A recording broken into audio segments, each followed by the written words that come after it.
Hey, it's Jim Ebert with Cancer Can Rock. Today we have David Marquette at the Village Studios in Los Angeles doing a song with Cancer Can Rock. This song is called Man in the Moon, and I hope you all like it. David, you're finally in. I'm here. How many years? 2 years? It's been a couple years, yeah. Yeah, we started talking a couple years ago. We were like, yeah, I want to do it. And we go back and forth. And yeah. now you're here. Yeah. And then COVID hit. And then COVID hit. Yeah. That's absolutely. That was the biggest puts off a year. delay, yeah. So what type of cancer did you ask for? Oh, yeah. I was lucky enough to get I guess diffuse B lymphoma, non-Hodgkin's lymphoma. Okay. And it was a crazy process, like everybody, I guess. But my problem was I didn't know I had cancer for a long time. Okay. I had a bad doctor, and he thought I had a pinched nerve in my back and didn't request things that should have been requested. Switched insurance, switched doctors, and they found it right away. But it was what was the treatment for that? Chemotherapy. Okay. Yeah, but I had stage 4 lymphoma. And is it out now, or? I mean, been in remission for over a year. Good. I was told I was in remission, and the next week I was told I had to stay home for over a year with COVID. I was at a bar with friends in 20 years ago, and my face had gone out, right side of my face. And I was like, yeah. And I was about to start Avril Lavigne's second record, and it was a royalty record. Nice. So, the good old days. So yeah, good old days. And then I went to the doctor, not thinking much of it. And they, you have a mass in your brain. I don't go to church. What's a mass in my brain? Yeah. You know what I mean? And they're like, no, it's serious. You know. Long story short, several doctors, all ranging opinions. And then I finally got to Hopkins, and they said, you probably have a year to live, so get your things in order. Right. And so I got one more opinion. Yeah. That wasn't gonna work. Yeah. Didn't like that one. I didn't like that one. And you feeling all right? I feel great. Good. Yeah. We doing anything extra health-wise? Or? Oh yeah. It's an eye opener. You know, the cool thing of having that time off was I got a lot of time to read and investigate things, and so I joined this gym called Orange Theory, which is really great. Got it. And so I've been doing that for a month. It's funny how it lights you up a little bit. Yeah. Like, I need to do something. Yeah. It's better for me. And you make better choices. Yeah. It's like, I don't need that. You might want to eat that thing, but it's really not good for you, so why would you bother? So, just heading down that road. And, yeah, and then there's the things that we're not going to give up. Yeah. You know what I mean? I like drinking tequila. Yeah. I'm not going to stop. With bacon. No, I'll minimize it. Yeah. You know what I mean? Yeah. If someone tells me to minimize, or I minimize it in general. I mean, I stay pretty healthy, and I think about it. You actually feel better doing this stuff too. Yeah. The working out, the better food. Isn't that weird? Yeah. For me, if you eat clean for 2 weeks and skip all alcohol and everything, it's like, wow, my memory's better. Everything feels better. Yeah, short-term memory. Why do I is do my whole life like this? Yeah. Because I'm a dumbass. And I like to do things that I like to do. But then the bacon cheeseburger that one time doesn't bother you because you've been great for 2 weeks. Whoa. I don't have that. Yeah, I know. I don't. Luckily, I don't have that thing where because actually I look at fast food commercials now and I get sick. Yeah. I look at them, I can't do that. Now, I still eat Mexican food. Yeah. I love Mexican food. But there's just certain things I'm not going to do. Yes. And certain things I certainly will do. You know what I mean? Your treatment was just the chemotherapy at this point, right? Yeah.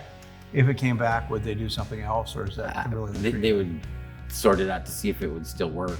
Got it. He told me probably if it comes back, it will be probably chemotherapy. Okay, because they told me they could only do it once every 7 years. I don't know if they told you. That was in my brain, so it might be different. Yeah. Well, I was lucky enough. I had chemo in my brain too. Did you? Because I had that was probably the worst part.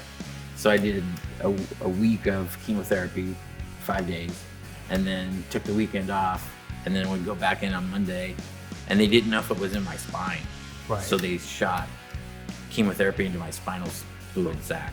So my brain and my spine had that was the worst part of everything for me. Well, sounds like it. Yeah.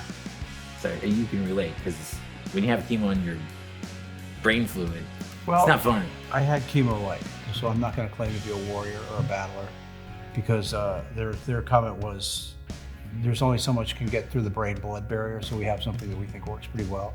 But it was oral. It was still expensive as hell. It was $3,000 a month or something, but I don't know what worked. You know, I tried different holistic things. I did weird stuff that I saw friends do, and Yeah. no idea what worked. No idea. I don't care. Collectively, it worked. I don't care. Yeah. And I think humor worked. Yeah. Positive thinking. I think. Yeah, positive thinking and laughing at my tumor. Yeah. I did. Yeah. And what do you think? How do you think cancer has changed you?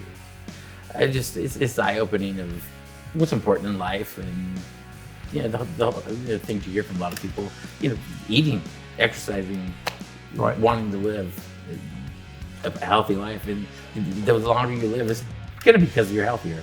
Yeah. You can't scapegoat or you can't weasel your way around this thing. No. It's real. No. And we only, and it's like, I have a buddy, he had 2 friends pass away in the last month. One was 50 something, the other one was 40 years old with a heart attack.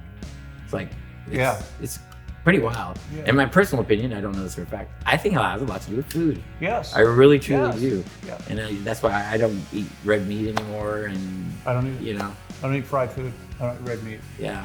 Still drink tequila. Yeah. Well, that's a vegetable. Yeah. That's vegetarian. Vegetarian. Yeah. You're on the right track. So I with me going through, I'm making this interview a lot about me, it looks like, but I used to worry in the music industry. I'd get worried about things, deadlines, whatever, this, that. Yeah. And now I'm just like, we got a deadline on Tuesday for this. Why? Yeah. Yeah. Oh, you mean you have a self-imposed deadline? Right. That's going to affect exactly me. the same. No, it's not going to affect me. Yeah. You know, I just don't deal. I'm not even say tolerate. I don't even put that much thought into it. I just noise. Yeah. Your song, "The Man in the Mirror." Yeah. What's it about? So the way I like to write is I have something maybe in my head, but I always try to make the song be slightly vague in a way so everybody can interpret their own do their own thing.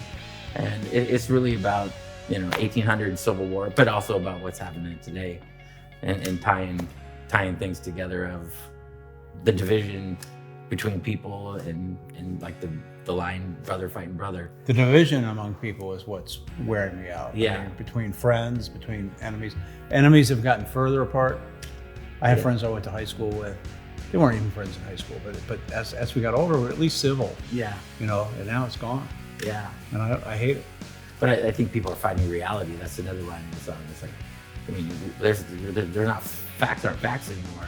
Yeah. Opinions are equal to facts. Right. And as a person, a free-thinking person, and striving. We might have to put some telecasts, some news reports in the middle of your song. Yeah. Well, I'm looking forward to doing it. Yeah, so we haven't done it. We're in a beautiful studio, The Village in Los Angeles. Done a million amazing records here, and hopefully we'll make one more.